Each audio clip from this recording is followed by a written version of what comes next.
Do you want to stop direct messages on Instagram? So don't worry, you're on the right place because in this video I'm just going to teach you how you can easily stop direct messages on Instagram. So let's get started without wasting any time. And do not forget to like the video and subscribe to my channel. So first of all, open up your Instagram app and then go to profile and click on these three lines and go to settings and privacy, and then just scroll down until you find the option of messages and story replies,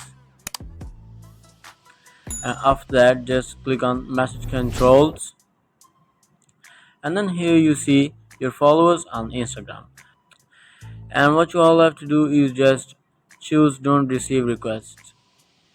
By choosing this option you will not receive direct messages on Instagram from your followers. So if you want to stop direct stop